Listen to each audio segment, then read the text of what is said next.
Israel pounds Gaza as Iran attack threat puts region on edge. Trump's hush money trial will not be delayed because of publicity.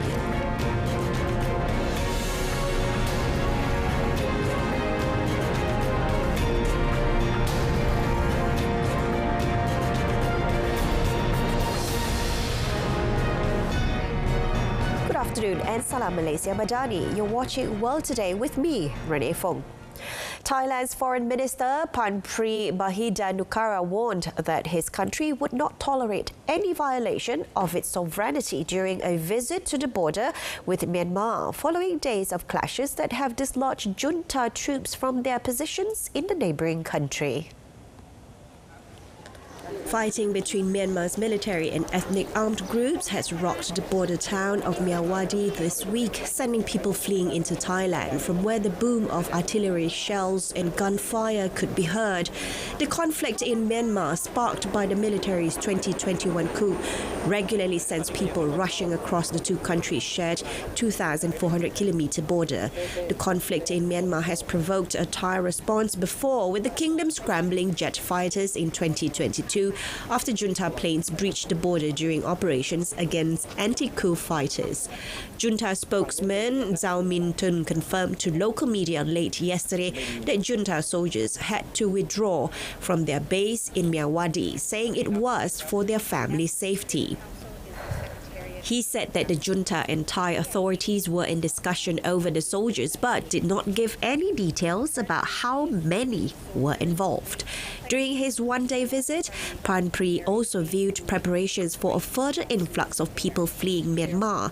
Thailand said this week it was prepared to accept 100,000 people from Myanmar. Philippines Foreign Secretary Enrique Manalo said the Philippines is determined to assert its sovereign rights in the South China Sea, while U.S. Defense Secretary Lloyd Austin said Washington is in lockstep with Manila against coercion. The officials spoke at a meeting between U.S. and Philippines defense and foreign secretaries and their national security advisors, a day after the leaders of the U.S., Japan and the Philippines met at the White House to push back against Beijing's increased pressure on Manila in the disputed South China Sea. And I think today's meeting, an unprecedented 3+3, reflects the growing and deepening cooperation between our countries on a broad array of issues. And of course, our shared commitment to a free and open Indo-Pacific, including in the South China Seas. We very much welcome this opportunity to pursue that cooperation, collaboration, and of course, we stand with the Philippines in our ironclad defense commitments, including the Mutual Defense Treaty.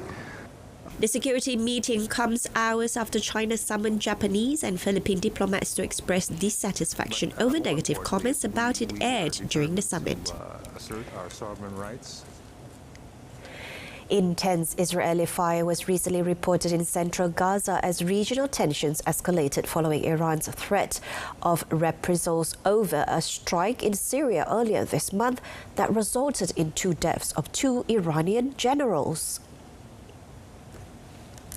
As talks for a truce and hostage release dragged on, fears that Iran could soon launch an attack on Israel prompted the United States to announce it was sending reinforcements to West Asia as a deterrent. Israeli troops pulled out of the devastated city of Khan Yunis last week after months of heavy fighting, but officials said the move was in preparation for an assault on Hamas fighters in Rafah. The latest bombardments in Gaza came after Israel said it had strengthened air defenses and paused leave for combat units following a deadly 1st April airstrike that destroyed Iran's consulate building in Damascus. Iran blamed its arch foe Israel, which has stepped up strikes against Iran-linked targets in Syria since the Gaza war began.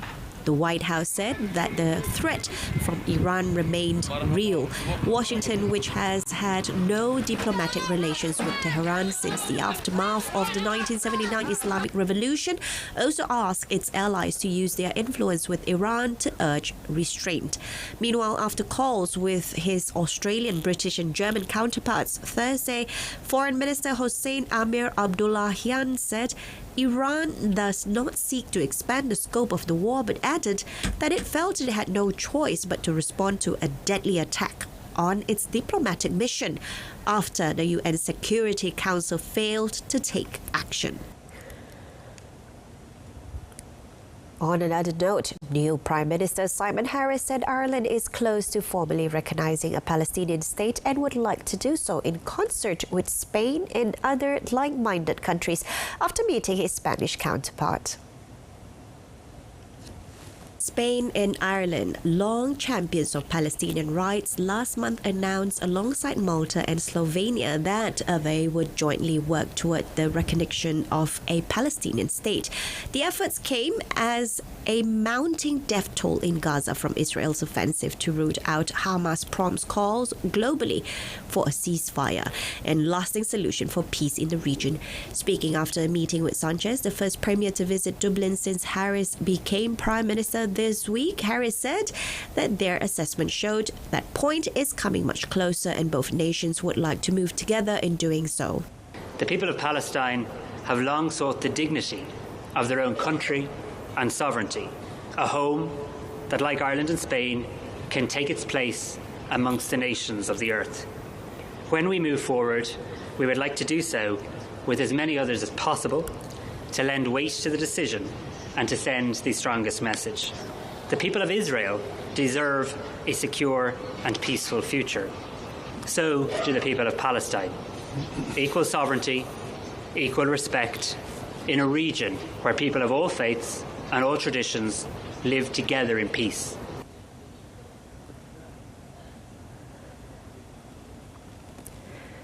A federal judge in Delaware declined to dismiss gun charges against Hunter Biden, one of the two criminal cases against Joe Biden's son, as the Democratic U.S. president ramps up his campaign for re-election.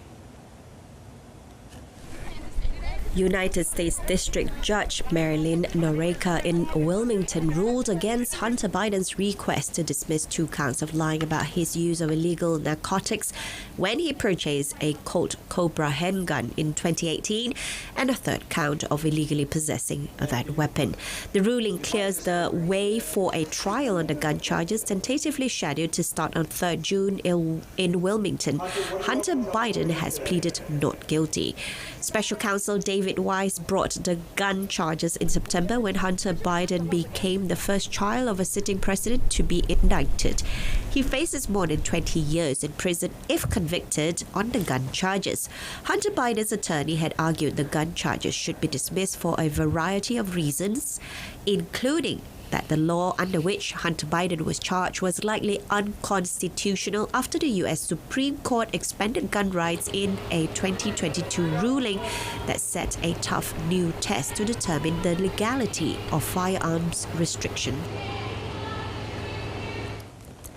Meanwhile, the New York judge overseeing Donald Trump's hush money criminal case rejected the former U.S. president's bid to delay next Monday's scheduled trial on the ground that substantial pre-trial publicity would make the proceedings unfair. Trump had sought an indefinite delay, saying media coverage was prejudiced against him and finding an acceptable jury in Manhattan would be tough because the borough was overwhelmingly biased against him. But in a decision made recently, Justice Juan Merchan said an indefinite adjournment was not tenable. Prosecutors argued the publicity was not likely to drop and it would be perverse to reward Trump with a delay based on media attention, he quoted. They also said thorough questioning of prospective jurors would likely find enough who could decide the case fairly. Earlier this week, 3 individual state appeals court judges rejected various arguments by Trump for a trial delay, though a full panel will eventually consider the issues. Trump has pleaded not guilty to all charges in 4 criminal cases he faces. The hush money case brought by Manhattan District Attorney Alvin Bragg would be the first criminal trial of a former U.S. president.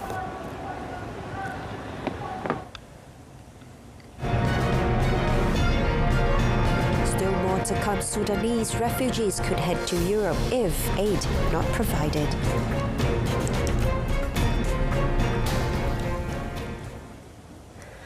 Still in Europe, Portugal's parliament voted down 2 motions put forward by hard-left parties against the minority centre-right government's inaugural legislative programme, clearing the first hurdle for the administration of Prime Minister Luis Montenegro. Despite the widely expected successful investiture, analysts say his government will be highly unstable as it will constantly require complex negotiations with the opposition in a fragmented parliament to pass legislation. The Communist Party and the Left Bloc, with just 9 seats between them in the 230-seat parliament, had presented the motions to reject the government plan, which promises to maintain balanced budgets and keep reducing the public debt while relying on lower taxes to boost growth. However, the main opposition socialists abstained in both votes and the far-right Chega voted against them. With just 80 seats in the 230-seat legislature, Montenegro's ruling coalition will need the support of either Chega's 50 lawmakers or the centre-left socialists' 78 seats to pass legislation, with a key test likely to be the 2025 budget bill towards the end of the year. Several European Union leaders discussed migration to the bloc at a meeting in Vienna hosted by Austrian Chancellor Karl Nehammer, who campaigned for asylum requests to be processed in safe non-member countries. Speaking alongside EU Council President Charles Michel, Nehammer said the EU's outer borders needed a strong protection and added that his government was fighting ahead on the issue step by step. Unsere Position ist klar. Es braucht einen klaren Außen- und einen starken Außengrenzschutz. Es braucht die Abkommen mit den Drittstaaten, so wie jetzt mit Tunesien, Ägypten, der Türkei bereits ausverhandelt. Es braucht den nächsten Schritt der Asylverfahren in sicheren Drittstaaten. Und so kämpfen wir uns Stück für Stück weiter. Among the participants at the Vienna so-called strategic agenda for the EU meeting were Danish Prime Minister Mette Frederiksen and her counterparts from Latvia, Malta, Slovakia and Slovenia.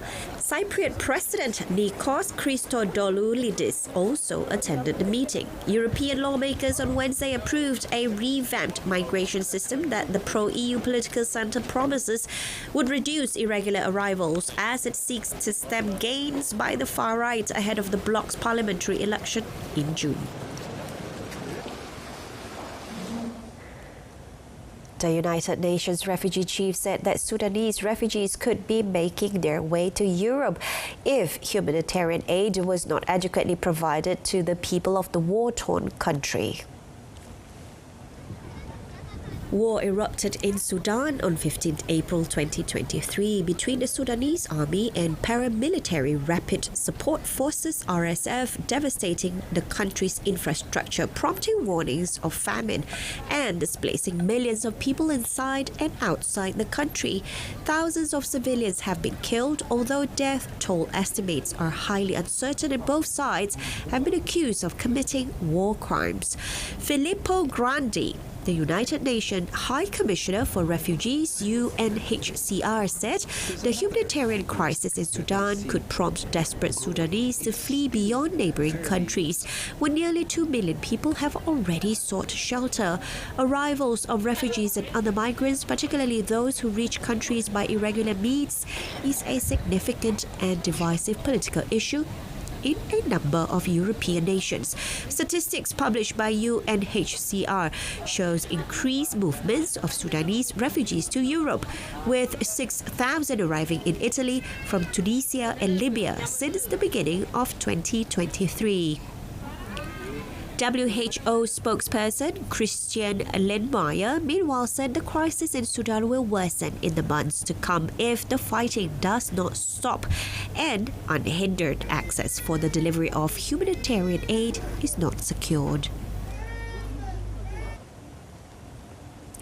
From Sudan to Ecuador, a court in Ecuador ruled that the dramatic arrest of former Vice President Jorge Glass last week was illegal, but said he must remain in jail because of his previous convictions.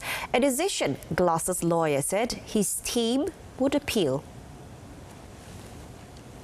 Glass, twice convicted of corruption and now facing new charges, was arrested a week ago during a police raid on the Mexican embassy in Quito, where he had living since December.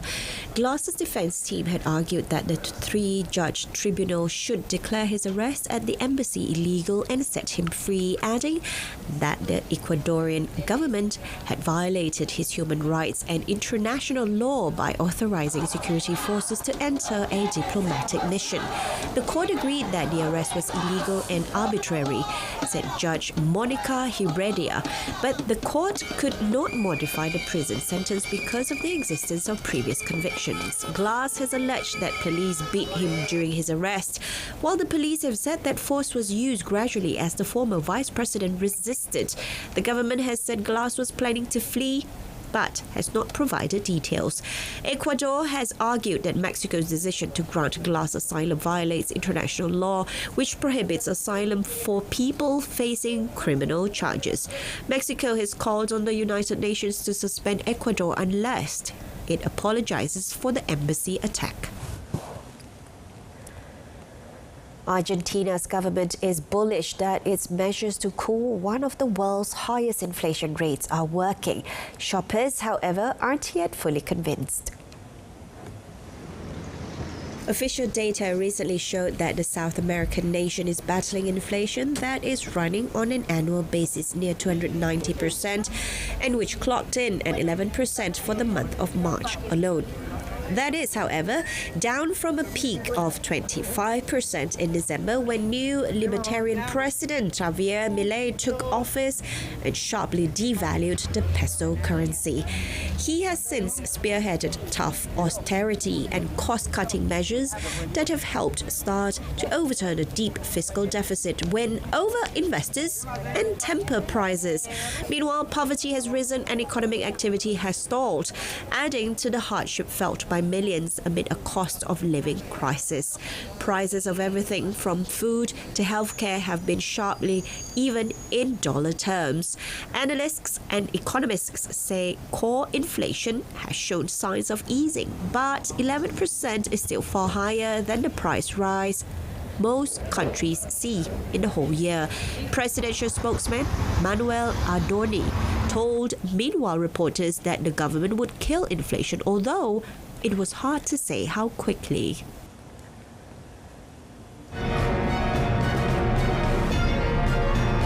In sports news, Arteta praises unbelievable Emery before Villa clash. Mikel Arteta said Aston Villa's progress under former Arsenal manager Unai Emery has been incredible. Tomorrow will be the first time Emery has faced Arsenal's home fans since leaving the club with his previous visit in 2021 as Villarreal manager, taking place behind closed doors due to the COVID-19 pandemic. Well, what they've done, obviously, since Unai come in, he's made a huge impact at the club in terms of performances and consistently unbelievable what they are doing. They're still in European competition. They played last night, so really impressed with what they've done. Villa finished 7th last season after Emery joined in October 2022, their first top 10 finish since 2011. They are now 5th on 60 points, 11 behind leaders Arsenal. The 52-year-old Emery also completed 1,000 matches as a manager when Villa beat Lille 2-1 in their Europa Conference League quarter-final first leg on Thursday. Arsenal lost at Villa in October, and with Liverpool level on points and defending champions Manchester City 1 behind, Arteta stressed the need to focus on each match without letting the title race be a distraction. The absence of key players in defence has had a negative impact on Manchester United's season. Manager Erik ten Hag said on Friday that he is continuing to cope with an injury crisis at the Premier League club with 6 defenders unavailable. Yeah, it's very difficult. And so everyone who has a little bit knowledge about football, they know it will affect your results, your performance and your results. So back four is always a foundation to get in the results. And we didn't have that But then still we have to win, and we know that. And so then others has to take the responsibility. But when you oversee it, then you know also, it has a negative impact. Rafael Varane and Johnny Evans are the latest names on the long list of injuries at United, as the duo joined fellow centre-backs Lisandro Martinez and Victor Lindelof and left-backs Luke Shaw and Tyrell Malaysia on the sidelines. United 6th in the league standings with 49 points. Next visit Bournemouth tonight. United are 11 points behind 4th place Tottenham Hotspur with 7 games remaining. To make matters worse, forward Marcus Rashford and midfielder Scott McTominay are a doubt for the clash against Bournemouth, who are 12. The pair set to be assessed before the game. Enough about football. Now let's move on to tennis. Top seed Novak Djokovic advanced to the semi-finals of the Monte Carlo Masters after a tough quarter-final win.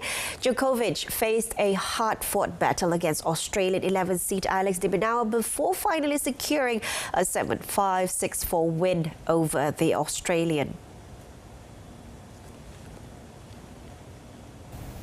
In a tight clash, Djokovic looked breathless at times on the court, frequently slumping over after lengthy exchanges. However, as has been the way in his career, the top seed battled on and capitalized on errors from de Minaur on key points to eventually prevail. With his 2-hour, 4-minute victory, the Serbian avenged his recent United Cup loss to the Australian.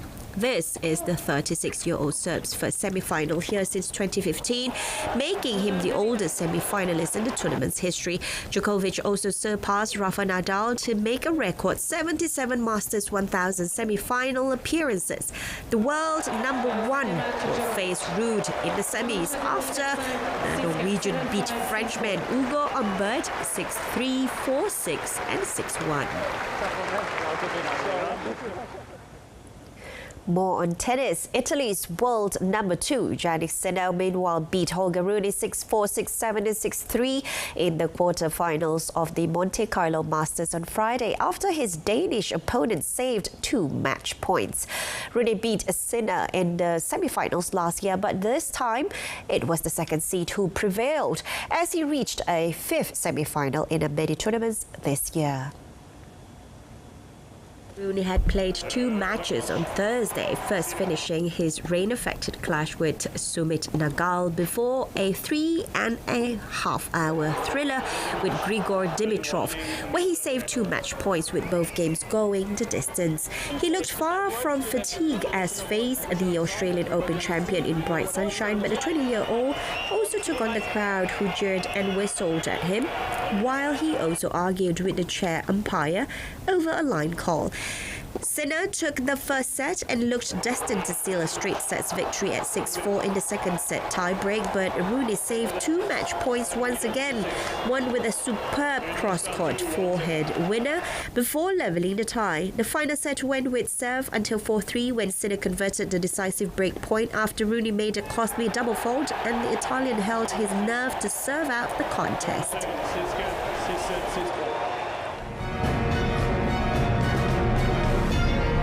Disgusting food museum, not for the faint-hearted. That and more in our Offbeat segment.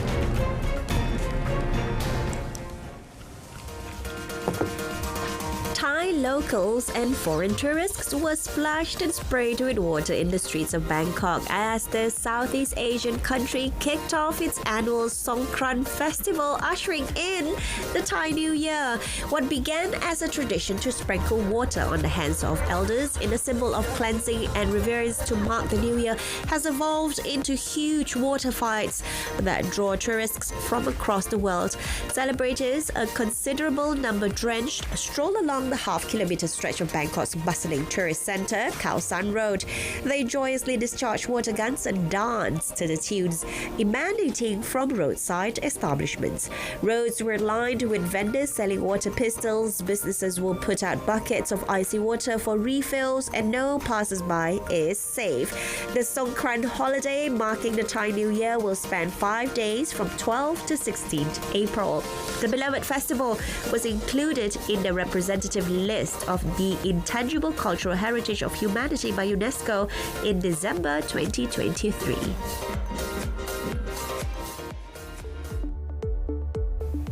Berlin's disgusting food museum is nothing for tender souls. Its director openly admitted to this while she showed a bull penis draped on a dinner plate, baby mice conserved in rice wine, and fried guinea pigs at an exhibition.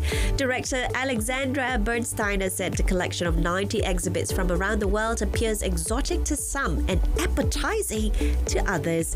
She went on to explain how that is precisely the purpose of the exhibition in her bid to carry out educational work on culinary and cultural prejudices. Wir wollen eigentlich zeigen in unserer Ausstellung, dass der Ekel sehr, sehr mannigfaltig ist und oft gar nicht mal so ekelhaft ist, wenn man sich mal mit der Thematik oder mit dem Produkt beschäftigt hat, dass das doch eher nur etwas ist, was befremdlich ist, als ekelhaft. Bernsteiner added that the museum's aim is to show that disgust is very diverse and that it may not be that revolting when one gets to actually deal with the product or the subject.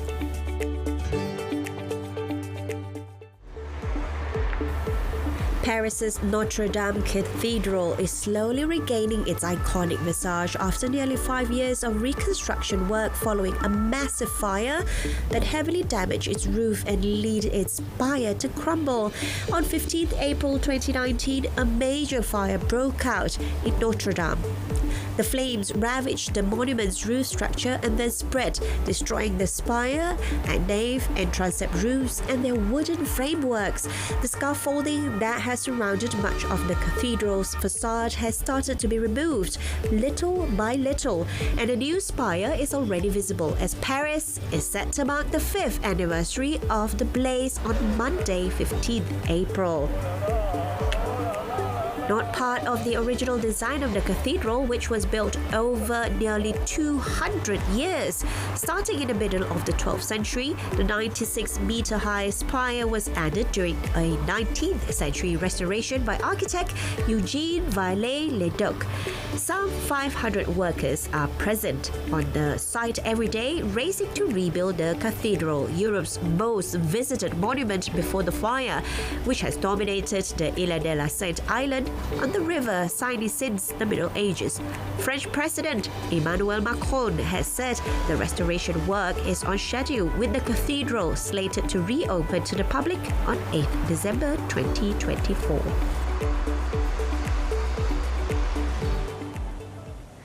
That's all we have today on World Today. In our top story, Israel pounds Gaza as Iran attack threat puts a region on edge. Tune in to Malaysia tonight. Coming up at 8:30 p.m. on TV1 in saluran Berita RTM. From the river to the sea, Palestine will be free. I'm Rode Fong. Thank you for watching and have a pleasant weekend.